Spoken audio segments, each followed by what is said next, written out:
Okay, so it's Saturday morning, and I decided that on the weekends now I'm going to go through a stack of the material I have and just pick out random stuff to share. Um, I love doing this because it's God who is the teacher, God who is the giver of all. So when you're looking through scriptures too, and you see a passage of scripture that you've never seen before, and it just jumps out of the page at you, and it's in vivid, clear color. It's like, wow, I never saw that before. It's an amazing thing. So this is why I'm going to do this every Saturday and Sunday now. I'm just going to go through material, find something, and share it because God gives it in my heart to be able to share with you.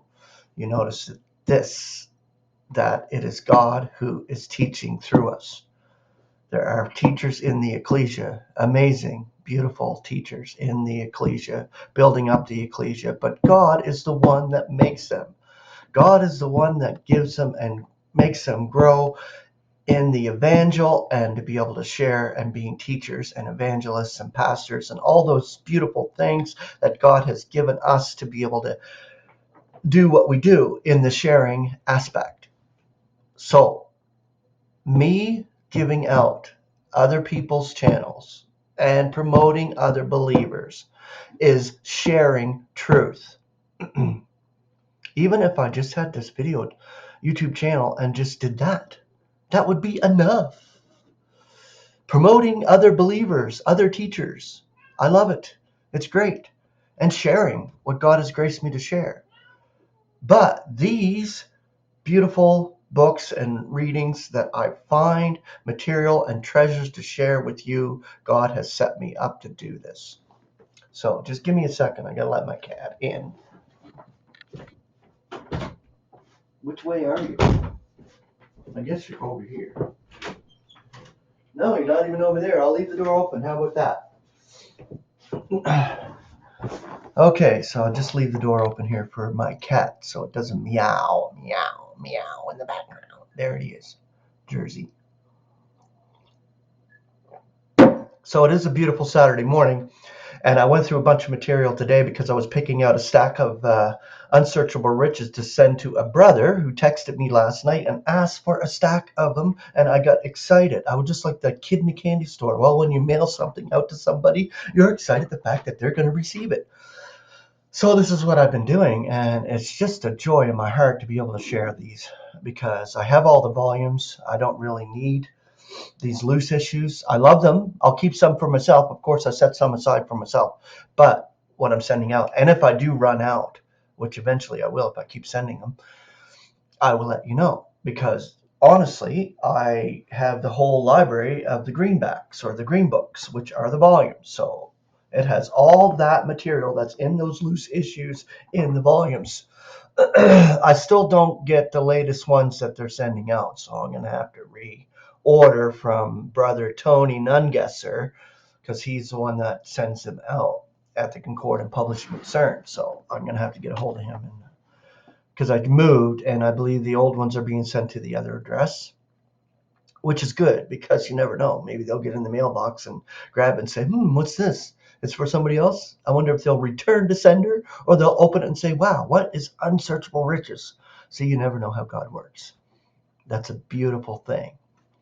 Maybe they're just steal other people's mail and they've been doing it for a while and they take that out of the box and they say, oh, what's that? Maybe it's money in there. So they open up and they see the unsearchable riches and there they go. They find beautiful treasure. So it is exciting to be able to share with you guys. Um, I found this today when I was going through the material and the question, why Paul by William Meelan? Or in other words, of the apostle himself. Who then is Apollos? Now, who is Paul? Servants through whom you believe. And that's what we all are, teachers, evangelists, pastors. All that means that is still remaining today to be able to teach and pastor and evangelize. All of these beautiful gifts from God. And each as the Lord gives. Beautiful, the measure. I plant, Apollos irrigates, but God makes it grow. so that neither is he who is planting anything, nor he who is irrigating, but God who makes it grow. 1 Corinthians 3:5-7. What distinctive words are these, and how crystal clear his later declaration that he was appointed a herald and an apostle, a teacher of the nations in knowledge and truth. 1 Timothy 2:7. In keeping with this, it is instructive to note the character of Christ's choice and call. The glorified Christ, called Paul on the road to Damascus, or called Saul, and then later his name became Paul. Interval. Paul means just interval, a stopping. So it was a stopping of the work with Israel, and Paul was moving on to the nations.